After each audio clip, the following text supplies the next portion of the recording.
Hello, আসসালামু আলাইকুম viewers. আরও একটি নতুন ভিডিও নিয়ে আপনাদের সামনে উপস্থিত হলাম।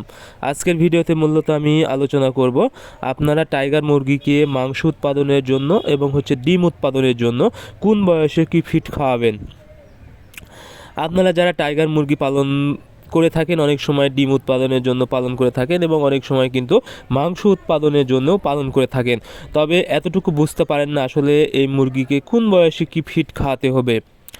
আপনারা যদি সঠিক বয়সে সঠিক ফিড খাওয়াতে না পারেন বা সঠিক খাবার দিতে না পারেন, তাহলে কিন্তু আপনারা কাঙ্ক্ষিত ফলাফল পাবেন না।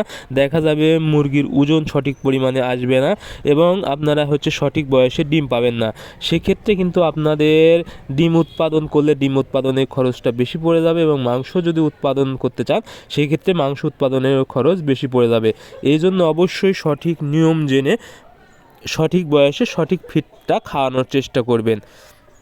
এখন আপনারা যদি মাংস উৎপাদনের জন্য পালন করে থাকেন, অর্থাৎ যদি মনে করেন যে ওজন করে বিক্রি করে দিব, অর্থাৎ 50 থেকে 60 দিন রাখবো, তারপরে একটা বয়সে ওজন আসবে তখন বিক্রি করে দিবেন, সেক্ষেত্রে আপনাদের মেন টার্গেটটা হবে যে যেন দ্রুত বৃদ্ধি পায়, অর্থাৎ মুরগি যেন দ্রুত বৃদ্ধি পায় এবং ওজনে বৃদ্ধি পায়।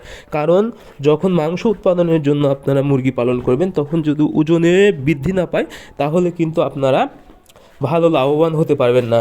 এর জন্য আপনাদেরকে মাংস উৎপাদনের জন্য সবচেয়ে ওজন বৃদ্ধিকারক খাবার হচ্ছে ব্রয়লারের ফিড। সেক্ষেত্রে আপনারা অবশ্যই ছোটো অবস্থায় অর্থাৎ 1 থেকে 25 দিন বয়স পর্যন্ত ব্রয়লার স্টার্টার ফিড খাওয়াবেন এবং এরপর থেকে ব্রয়লার গ্রোয়ার ফিড খাওয়াবেন। তাহলে কিন্তু আপনাদের মুরগি খুব দ্রুত ওজন বৃদ্ধি পাবে এবং ওজনে বেড়ে যাবে। এতে কিন্তু আপনারা ভালো লাভবান হতে পারবেন।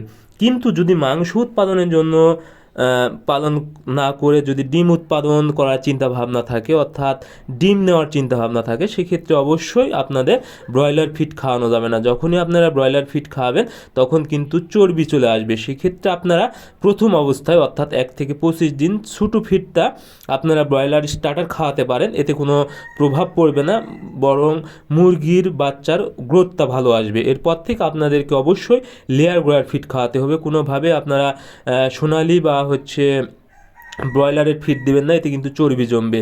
এজন্য অবশ্যই আপনারা লেয়ার গ্রোয়ার ফিড দিবেন প্রায় 100 দিন বয়স পর্যন্ত এবং 110 দিনের পর থেকে আপনারা লেয়ার 1 ফিড যদি খাওয়াতে পারেন তাহলে কিন্তু 130-40 দিন বয়সের মধ্যে আপনাদের মুরগি ডিম দিয়ে দেবে এবং ডিমের প্রোডাকশনে আসবে।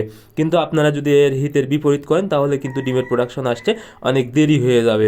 এজন্য অবশ্যই আপনারা মাংস উৎপাদন এবং ডিম উৎপাদনের জন্য ভিন্ন ভিন্ন খাবার ব্যবহার করবেন। সো আজকের ভিডিও এ পর্যন্ত। আপনারা আমাদের পরবর্তী ভিডিও পেতে অবশ্যই চ্যানেলটি সাবস্ক্রাইব করবেন। ধন্যবাদ সবাইকে। আল্লাহ হাফেজ।